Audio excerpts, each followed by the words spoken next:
ఉన్నతమైన ఈవెంట్కి వేదిక అయింది. ముఖ్యంగా జాతీయ స్థాయిలోనే కాకుండా రాష్ట్రంలో ఇలాంటి కార్యకలాపాలు సాగిస్తున్న ముఖ్యంగా ఈ క్రీడా ప్రపంచాన్ని ముందుకు తీసుకొని పోతున్న యాజమాన్యాలన్నిటికీ రాష్ట్ర ప్రభుత్వం అలాగే కేంద్ర ప్రభుత్వంతో ధన్యవాదాలు తెలియజేసుకుంటున్నా.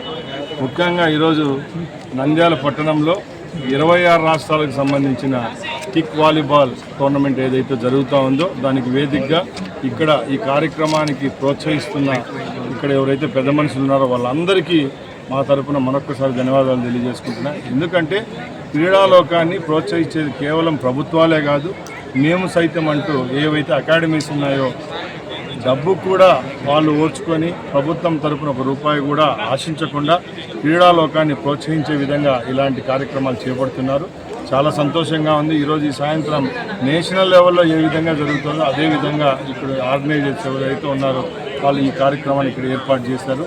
ముఖ్యంగా రామకృష్ణారెడ్డి గారి గురించి చెప్పాల్సిన అవసరం లేదు. వాళ్ళు ఏ ఈవెంట్ చేసినా కూడా ఒక చిత్తశుద్ధితో చేసే కార్యక్రమం ఇది కాబట్టి తప్పకుండా దీనికి రాబోయే కాలంలో ఈ గేమ్కు రాష్ట్ర ప్రభుత్వం తరఫున ఏవైతే సౌకర్యాలు కల్పించాలో అన్ని కల్పించేదానికి మా తరఫున అన్నీ ఉంటాయని తెలియజేసుకుంటున్నా. అలాగే ముఖ్యంగా ఈరోజు మొట్టమొదటిగా నేను మంత్రి అయిన తర్వాత నంద్యాల పట్టణంలో నాకు స్వాగతం పలికిన మా మిత్రులు ఎన్ఎండి ఫారూక్, మా మినిస్టర్ గారి కుమారుడు ఫారూక్ గారి కుమారుడు ఫిరోజ్ గారికి మరొకసారి ధన్యవాదాలు తెలియజేసుకుంటూ అలాగే ఇలాంటి ఈవెంట్స్ను ఆర్గనైజ్ చేస్తున్న పెద్ద మనుషులందరికీ ధన్యవాదాలు తెలియజేసుకుంటూ సెలవు తీసుకుంటున్నా. జై హింద్.